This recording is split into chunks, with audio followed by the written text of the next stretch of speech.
राधा स्वामी, तुम सूरज को तो नहीं मानते, चांद को भी नहीं मानते, समाज और दुनिया को भी नहीं मानते, पर जानते हो और मालिक को मानते हो। यह माना हुआ संत सद्गुरु जिसे तुम शब्द या मालिक का स्वरूप मानते हो, अगर तुम्हारे जाने हुए संसार के आगे बार बार हार जाता है, मजबूर हो जाता है, तो इसमें कोई आश्चर्य नहीं। सद्गुरु वक्त भी जाना हुआ होना चाहिए। जिस दिन तुमने शब्द स्वरूप को जान लिया, यह संसार फीका हो जाएगा। माया का सपना है, सपना हो जाएगा। तुम्हारे अनुभव ही तुम्हारी पूंजी हैं, जो हमेशा तुम्हारे साथ रहते हैं। यही तुम्हारी वास्तविक संपत्ति है। थोथे विश्वास नहीं, लेकिन जानने के लिए बड़ी यात्रा करना आवश्यक है। जानने के लिए अपने भीतर गहरी साधनाओं से गुजरना होगा। जानने के लिए आंखों पर चढ़े हुए जालों को काटना होगा। जानने के लिए सबसे पहले मानी हुई बातें छोड़नी होंगी, जो कि बहुत कष्टपूर्ण है, क्योंकि वही तुम्हारी अब तक की जोड़ी हुई संपदा है।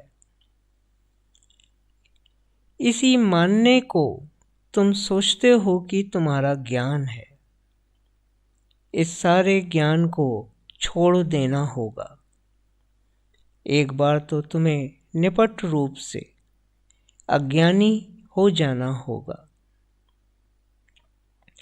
इससे पहले कि तुम सचमुच ज्ञान की किरण को पाओ, तुम्हें अज्ञान की राह से गुजरना होगा।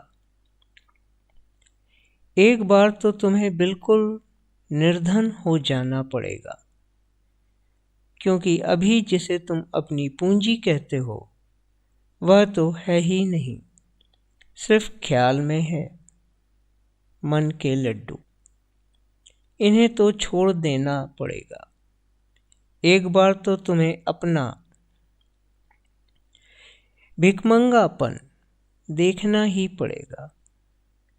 अपना ज्ञान, अपना अंधेरा, अपना अंधापन, अपनी नकारात्मक स्थिति, अपनी नास्तिकता को झेलना पड़ेगा। यह नास्तिकता का कांटा तुम्हारे हृदय में चुभे, इसकी पीड़ा तुम्हें अनुभव हो, यह जरूरी है। तुमने उपाय कर लिए हैं और तुम झूठे आस्तिक बन गए हो, और भीतर छिपा है नास्तिक। क्या इतने आस्तिक हैं इस दुनिया में, जितने कि लोग सोचते हैं कि आस्तिक हैं? तो फिर यह दुनिया सत्य पथ पर होती, तो यहाँ जगह जगह पर मालिक का नाम और प्रेम की ऊर्जा दिखलाई देती। हर आंख में मालिक की झलक होती, हर पांव मालिक की दिशा में बढ़ता, हर कंठ में मालिक का नाम होता, हर हृदय में मालिक की धुनकार, हर मन में सिमरन और हर हाथ में मालिक का कर्म होता। यहाँ प्रेम की बाढ़ आ गई होती, यदि इतने ही लोग सत्य के संगी होते। इन कथित 100 अंधों में एक आध तो जरूर कुछ रोशनी वाला होगा। फिर यह 99 कौन है? ये दुनियादार लोग हैं जिन्होंने खुद को झूठा भुलावा दे रखा है कि वे सच्चे सत्संगी हैं। सच कहता हूँ कि ये निपट दुनियादारों से भी बदतर हालत में हैं। एक नास्तिक दुनियादार कम से कम सच्चा तो है, जो कहता है कि मैं मालिक कुल को नहीं जानता, जिसका मुझे कोई अनुभव ही नहीं, उसे मैं मानता भी नहीं। एक गैर सत्संगी कम से कम ईमानदार तो है,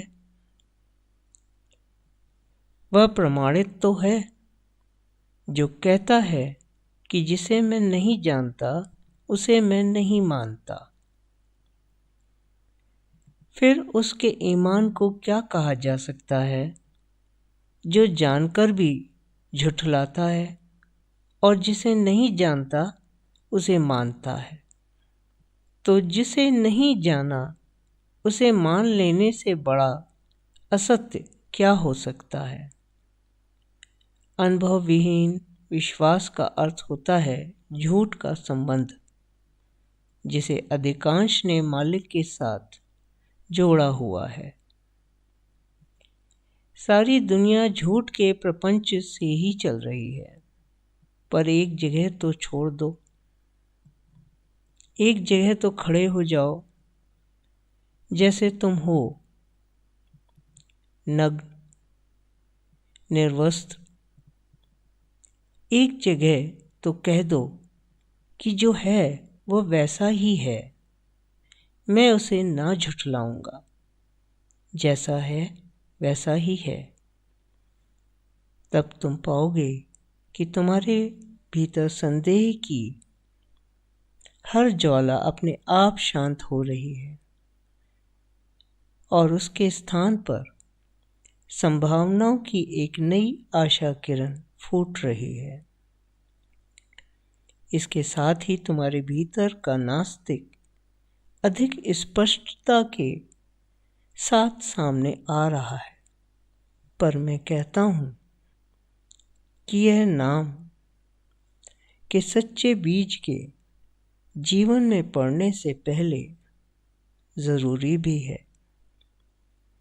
असली आस्तिकता से पहले झूठी आस्तिकता छोड़नी पड़ती है। इस प्रक्रिया में असली आस्तिकता से पहले असली नास्तिकता का कदम जरूरी है, जो तुम्हें पूरी तरह से कोरा बना देता है, एक नवजात की तरह। जिसने भी सच्चाई के साथ मालिक के दर पर कदम रखा है, वह नास्तिकता की सीढ़ियां चढ़कर ही पहुंचा है। उन्होंने नकार दिया है झूठ को। उस झूठ में उनकी आस्थाएं भी थीं, उनके भरोसे भी थे, विश्वास भी थे, तो भी उन्होंने उनकी फिक्र नहीं की, उन्हें भी नकार दिया। अगर वेद बीच में आए और कुरान या बाइबल और गीता भी बीच में आई, तो उन्होंने उनसे भी किनारा कर लिया। उन्होंने सिर्फ एक बात पर नज़र रखी कि जो हम जानेंगे और जो हमारा अनुभव होगा, और वही हमारा अभ्यास बनेगा। कबीर साहब ने फरमाया है, कानों सुनी सो झूठ सब, आंखें देखी सांच। जो जो कान से सुन लिया वह विश्वास, और जो आंखों से देखा वह श्रद्धा। तुम्हारा मालिक कानों से सुना हुआ है या आंखों से देखा हुआ? तुम्हारी प्रार्थनाएं कानों से सुनी हुई हैं या आंखों देखी हैं? तुम्हारे निश्चय जो तुमने अपने जीवन में बांधे हैं वह तुम्हारे अनुभव पर आधारित हैं या किसी से लिए हुए हैं, उधार और बासी। इसलिए अगर किसी से लिए हुए हैं तो जितना जल्दी उनसे छूट जाओ उतना अच्छा, क्योंकि उन्हीं के कारण तुम्हारे पैरों में जंजीरें पड़ी हुई हैं और तुम सत्य तक ना पहुंच सकोगे। यही फर्क है श्रद्धा और विश्वास में। विश्वास होता है उधार का, कानों सुना, और सत्य होता है अपना निज अंतरी अनुभव, जो कि अभ्यास से नित रवां होता जाता है। और यही तुम्हारी श्रद्धा का आधार है। राधा स्वामी।